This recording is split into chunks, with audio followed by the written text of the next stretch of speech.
Breaking news. Bharat danger లో ఉందా? ఎందుకంటే పాకిస్తాన్ తో కలిపి చేతులు కలిపి భారత్ పైన యుద్ధం చేయడానికి కొన్ని దేశాలు ముందుకొచ్చాయి. ఆ శత్రు దేశాలేంటో వాటి గురించి మనం తెలుసుకునే ప్రయత్నం చేద్దామా? పాకిస్తాన్కి సపోర్ట్గా ముందుగా చైనా, ఎప్పటి నుంచో కూడా మనకు తెలిసిందే. చైనా పైన భారత్ ఎటువంటి యుద్ధం చేసిందో కూడా అందరికీ తెలిసిందే. అండ్ మరొక పక్క గుంట నక్క లాంటి బంగ్లాదేశ్, అంటే పాకిస్తాన్ భారత్ పైన ఇటువైపు నుంచి యుద్ధం చేస్తే ఇటువైపు నుంచి పశ్చిమల ఆ ప్లేస్ అన్నింటి కూడా మేము చూసుకుంటా ఉంటూ కూడా బంగ్లాదేశ్ మాట్లాడుతుంది. అలాగే మరొక పక్క టర్కీ, ఇప్పటికే టర్కీ నుంచి కూడా ఆ నావీ దళాలు అన్నీ కూడా పాకిస్తాన్ చేరుకున్నాయి. ఏ క్షణానైనా సరే యుద్ధం జరిగే ఛాన్స్ ఉంటుంది. మేము పాకిస్తాన్కి తోడుగా ఉంటాం, భారత్ పైన యుద్ధం చేస్తామని. అలాగే మరొక పక్క చైనా, మరొక పక్క ఇరాన్ కూడా అలానే మాట్లాడుతుంది. మొత్తానికి ఇప్పుడు నేను ఏదైతే దేశాలు చెప్పానో వీటన్నిటి మధ్యలో మన భారతదేశం ఉంది. ఇటు పక్క చూసుకుంటే పాకిస్తాన్, ఇటు పక్క చూసుకుంటే బంగ్లాదేశ్, పైన చూసుకుంటే చైనా, ఒక పక్క టర్కీ. ఎక్కడో ఉన్న ఆ టర్కీ, ఇస్లాంని ఫాలో అయ్యే టర్కీ ఈ పాకిస్తాన్కి సపోర్ట్ చేస్తుంది, టెర్రరిజంకి సపోర్ట్ చేస్తుంది. మరి మన వైపు ఎవరున్నారు? మన వైపు వచ్చి యుద్ధం చేయడానికి ఎవరున్నారు? ఇవన్నీ దేశాలు కలిపి భారత్ పైన యుద్ధం చేస్తే ఏం జరుగుతుంది? పెద్ద ప్రళయం వస్తుంది. కానీ ఆ ప్రళయాన్ని ఆపడానికి ఎవరున్నారు? ఒకే ఒక్కడున్నాడు, పుతిన్. దేశం మొత్తం కూడా, సారీ ప్రపంచం మొత్తం కూడా పుతిన్ అంటే వణుకు పుడుతుంది. పుతిన్ దగ్గర అటువంటి ఆయుధాలు ఉన్నాయి. రీసెంట్గానే ఉక్రెయిన్ పైన ఎలాంటి యుద్ధం చేశారో మనందరికీ బాగా తెలుసు. ఉక్రెయిన్ని దోచుకోవాలని కూడా చూశారు, ఆక్రమించాలని కూడా చూశారు, కానీ ఆ ప్రమాదం జరగలేదు. పుతిన్ చాలా ఫైర్ అవుతున్నారు, చాలా సీరియస్గా కూడా మాట్లాడుతున్నారు. మోదీ ఏం చెప్పినా సరే మేము చేయడానికి సిద్ధంగా ఉన్నామని. మరి వీటన్నిటికీ కూడా ఇన్ని రోజులు వెనక్కి తగ్గాయంటే దానికి కారణం పుతిన్ అని కూడా చెప్పుకోవచ్చు. లేకుంటే భారత్ని మింగేయాలని చెప్పేసి ఈ దేశాలన్నీ కూడా చూస్తున్నాయి. ఒకసారి పుతిన్ నరేంద్ర మోదీ గారికి కాల్ చేశారంట, ఈ టెర్రరిజం గురించి మాట్లాడారంట, ఆ పాల్గామ్ అటాక్ గురించి డిస్కస్ చేశారంట. ఒకసారి ఏం మాట్లాడారో ఏంటో ఒకసారి తెలుసుకునే ప్రయత్నం చేద్దాం. మా ప్రతినిధి ఆదిత్య లైన్లో ఉన్నారు, ఆయనతో మాట్లాడదాం.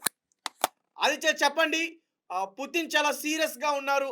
ఈ పాకిస్తాన్, టర్కీతో పాటు చైనాను కూడా లేపేద్దాం అని చెప్పేసి ఆయన నిర్ణయం తీసుకున్నారంటూ కూడా చెప్తున్నారు. అసలు ఏంటి, ఏం జరుగుతుంది?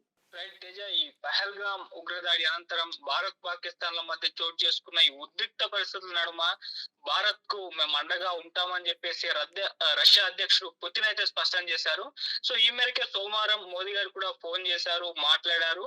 ఉగ్రవాదాన్ని అరికట్టడంలో భారత్ కు పూర్తిగా సహకరిస్తామని చెప్పేసి కూడా ఒక హామీ అయితే ఇచ్చారు. సో ఏప్రిల్ 22వ తేదీన ఈ పహల్గామ్ అటాక్ జరిగింది, మనకు తెలిసింది. సో ఆ దాడిలో 26 మంది టూరిస్టులు మృతి చెందడం పైన కూడా ఆయన తీవ్ర విచారం అయితే వ్యక్తం చేశారు పుతిన్. అయితే ఈయన ఫోన్ చేసి మాట్లాడినట్టుగా, ఇటువంటి హామీలు ఇచ్చినట్టుగా విదేశాంగ శాఖ అధికార ప్రతినిధి రణ్ధీర్ జైస్వాల్ అయితే తన ట్విట్టర్ ద్వారా, టెక్స్ట్ ద్వారా వేదికగా వెల్లడించారు. ఉగ్రవాదంపై భారత్ చేస్తున్న పోరుకు రష్యా అండగా ఉంటుందని చెప్పేసి పుతిన్ హామీ ఇచ్చాడని చెప్పేసి కూడా ఈయన పేర్కొంటున్నారు. అలాగే దారుణమైన దాడికి పాల్పడిన వారిని, వారి మద్దతుదారులను కూడా చట్టం ముందుకు తీసుకురావాలని చెప్పేసి కూడా పుతిన్ నొక్కి చెప్పినట్లుగా కూడా ఈయనైతే స్పష్టం చేశారు. మరి చైనా రష్యా ఇప్పుడు కంప్లీట్ గా భారత్ కు మద్దతు తెలపడం చూస్తున్నాం.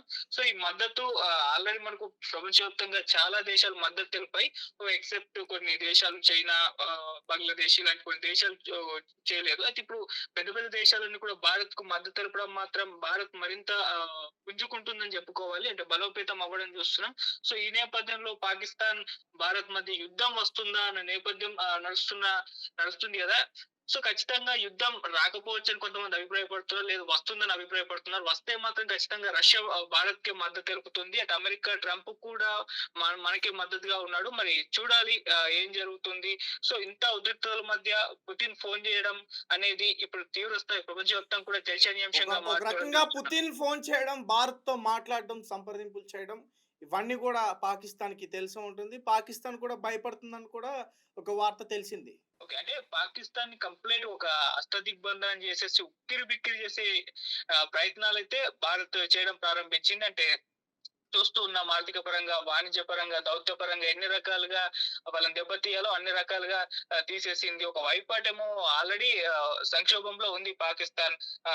ఒకవైపు తాలిబాన్లు, మరోవైపు బలూచిస్తాన్ నుంచి అటువైపు అటాక్స్, ఈ విధంగా భారత్ నుంచి దాడి అండ్ ప్రపంచవ్యాప్తంగా పాకిస్తాన్ కు మద్దతు పెద్దగా లభించకపోవడం, అన్ని దేశాలు కూడా భారత్ కి మద్దతు తెలపడం, ఈ రకంగా ఒక మొత్తం వ్యూహంలో అయితే చిక్కుకుపోయింది. ఉక్కిరిబిక్కిరి అయిపోతుందని చెప్పుకోవాలి.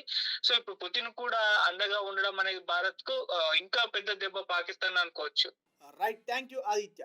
Thank you. పాకిస్తాన్ పై యుద్ధం చేయడానికి భారత్ ఎప్పుడు కూడా సిద్ధంగానే ఉంది. దానికి ఎటువంటి ప్రయోగాలు చేయాలా, వాళ్ళని ఎలా అంతం చేయాలని దాని గురించి ఆలోచిస్తుంది. అందుకని ఇన్ని రోజులు టైం తీసుకుంటుంది. అలాగే పాకిస్తాన్ ఎటువంటి కోతలకు వస్తుందో తెలుసా? ముఖ్యంగా ఆర్మీ చీఫ్ ఆసిఫ్ మునీర్ కానీ, డిఫెన్స్ మినిస్టర్ కాజా ఏమంటున్నారంటే, నో ఫస్ట్ యూజ్ పాలసీ మీకుంది కానీ మాకు లేదు. మీరు మా పైన దాడి చేయలేరు కానీ మేము మీ పైన దాడి చేస్తాం. ఎందుకంటే మాకు నో ఫస్ట్ యూజ్ పాలసీ లేదు.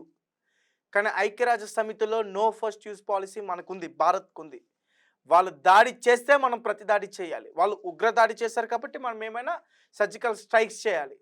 కాబట్టి మేమే మీ పైన ముందు దాడి చేస్తాం, మీకే నష్టం అంటూ కూడా మాట్లాడుతున్నారు. అండ్ ఇక్కడ భారతదేశంలో చాలామంది కూడా నిపుణులు అదే విధంగా మాట్లాడే ప్రయత్నం చేస్తున్నారు, మనకే నష్టం ముందు అని చెప్పేసి.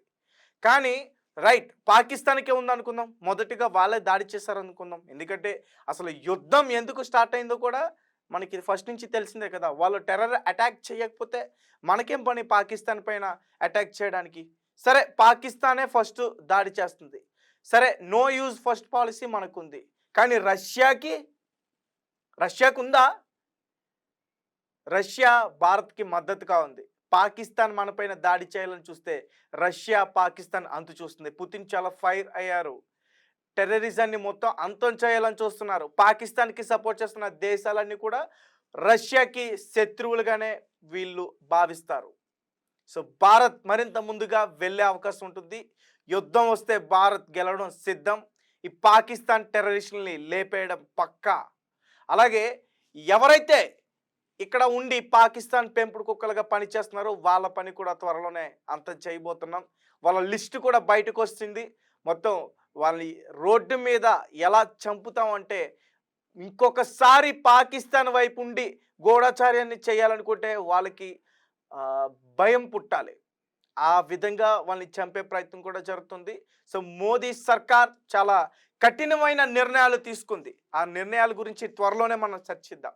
అసలు ఏం జరుగుతుందా, అక్కడ ఎటువంటి నిర్ణయాలు తీసుకుంటున్నారా, దాడి ఎలా చేస్తున్నారో ఏంటి, ఎవరికి ఏమీ అర్థం కావట్లేదు. ఎందుకు అంటే ప్రతిదీ కూడా గోప్యంగా ఉంచే ప్రయత్నం చేస్తున్నారు. ఎందుకంటే తీసుకునే నిర్ణయాలు అటువంటివి, మనం ఏం చేస్తున్నామా అనేది వాళ్ళకి తెలియొద్దు. అందుకనే ఏది కూడా బయటకు రావట్లే. బట్ వాళ్ళకి చేసిన దానికి మూల్యం అయితే ఖచ్చితంగా చెల్లిస్తాం. ఖచ్చితంగా భారత్ ఎప్పటికీ మర్చిపోదు. 26 మంది హిందువుల్ని పొట్టన పెట్టుకున్నారు, భారతీయుల్ని పొట్టన పెట్టుకున్నారు. ఎలా మర్చిపోతుంది? ఇప్పటికీ ప్రతి ఒక్క భారతీయుడు రక్తం మరుగుతుంది. చావనైనా చస్తాం ఒక భారతీయుడిగా, కానీ పాకిస్తాన్ మాత్రం వదిలిపెట్టాం. జై హింద్, జై భారత్.